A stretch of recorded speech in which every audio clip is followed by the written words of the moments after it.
Dr. Matthew Fielding estimated he had 6 days to live. He doubted he'd make it that long, not judging by the harsh glint in the dark eyes staring at him through the clear visor. Inside the barren warehouse, the man wore a blue positive pressure suit with its own air supply and clutched a gun awkwardly in his rubber-gloved hand. The spaceman-like suit would protect the man. For Fielding, on the other hand, it was already too late. Sweat trickled down the sides of his face, and his body trembled. It had begun. The high fever and chills were only the beginning. Soon he'd experience the worst headache of his life, muscle and abdominal pain, nausea, and vomiting. Already, his internal organs burned as if set on fire, the pain insufferable. An hour ago, he'd noted a purplish-red maculopapular rash on his chest and shoulders, followed by a 5-minute nosebleed. "Do you have it?" Fielding coughed, then nodded. "They're going to know the sample is missing." "I'm planning on it." The man pointed the gun at a gray chest on a metal table against the brick wall. "Put the vial in there." Fielding lifted his shaking hand and pulled out a glass tube from his shirt pocket. He walked across the room, his legs weak and wobbly, and pressed the red button on the portable refrigeration unit. The lid hissed open, and he placed the tube inside. He eyed a second sample already in the unit. Worry worked through his body. "What do you plan on doing with these? It's not as if I'll be around to find out. We both know that." The man waved the gun. "Close the lid." He did as ordered and heard the suction of the vacuum seal, confirming the component was secure. Whatever the man was planning, it wasn't good.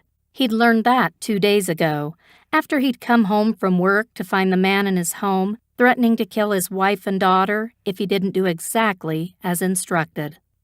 He'd had no choice. He would sacrifice himself if it meant keeping his family safe. "Thanks to you, a new chimera virus. Just think about how much you have helped us today." It was much worse than he thought. The man had what he needed, 2 different microorganisms containing the necessary genes to replicate and create a new pandemic. Nausea boiled in his gut, and the room spun. He seized the edge of the table to steady himself and closed his eyes until the dizziness subsided.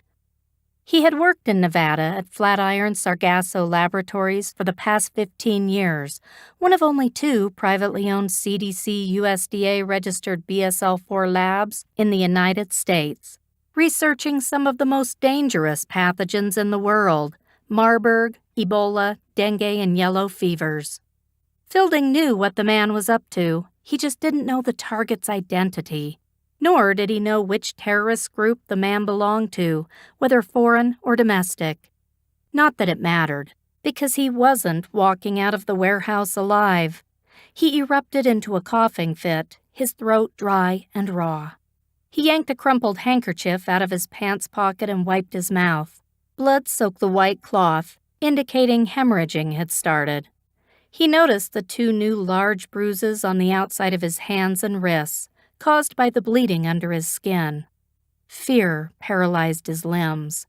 If the man didn't kill him first, shock, delirium, and kidney failure would put him in a coma, followed by an agonizing death.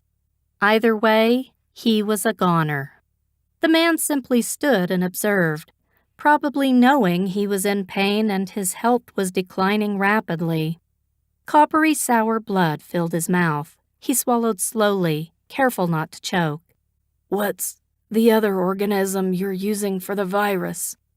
"Smallpox. We're calling the virus Resurrect. Seems fitting, don't you think? It's been a while since the world has experienced a large smallpox outbreak." All the breath whooshed out of his lungs. Dear God!